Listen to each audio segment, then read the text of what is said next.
Good morning, all. This is Nitya Sri, and I am going to present on the topic blood composition.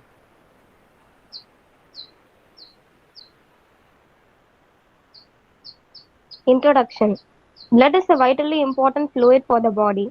It is thicker than water and feels a bit sticky. The temperature of blood in the body is 38 degrees Celsius, that is 100.4 degree Fahrenheit, which is about 1 degree higher than the body temperature. With every heartbeat, about 5 liters of blood are pumped through our body.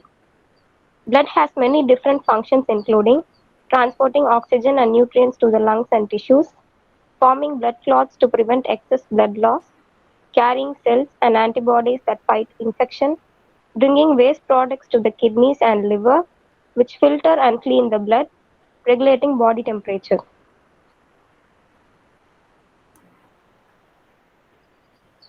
Composition of blood. When a sample of blood is spun in centrifuge, the cells and the fragments are separated from the liquid intercellular matrix. Because the formed elements are heavier than the liquid matrix, they are packed in the bottom of the tube by the centrifugal force.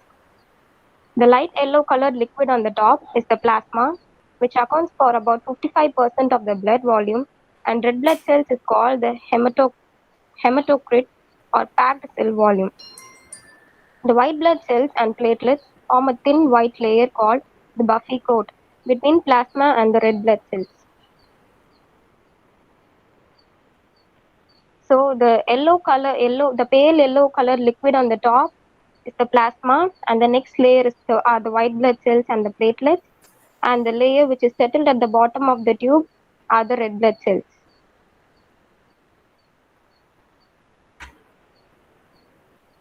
Plasma.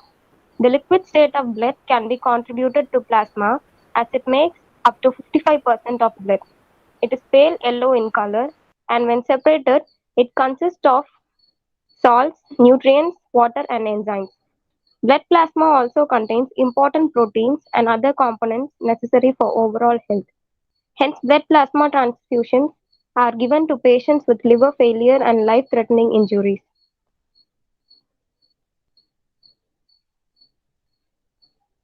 Formed elements.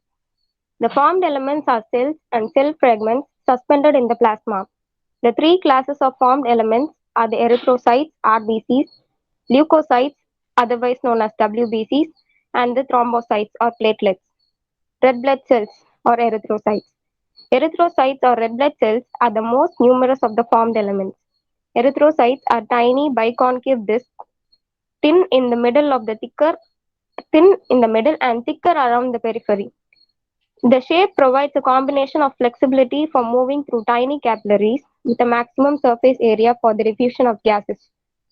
The primary function of erythrocytes is to transport oxygen and to lesser extent carbon dioxide.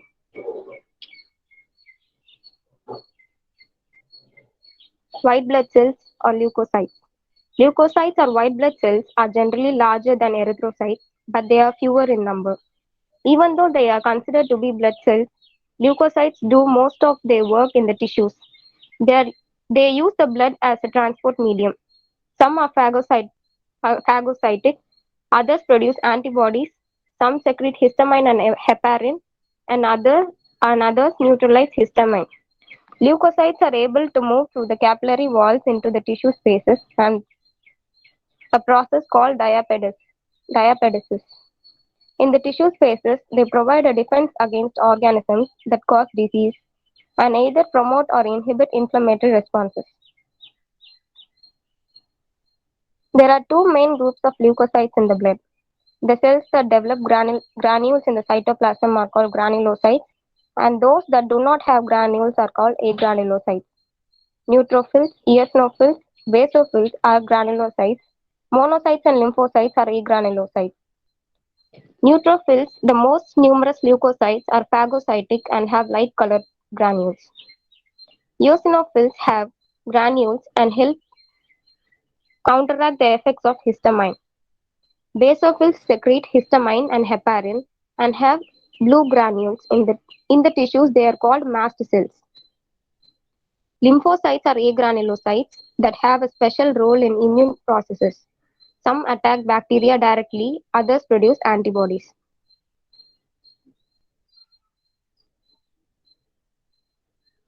So these are the types of WBCs: monocyte, eosinophils, basophils, lymphocytes, and neutrophils.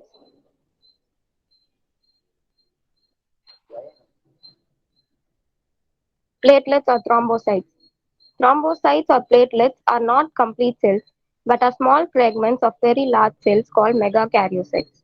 Megakaryocytes develop from hematoblasts in the red bone marrow. Thrombocytes become sticky and clump together to form platelet plugs that close breaks and tears in the blood vessels. They also initiate the formation of blood clots. Thank you.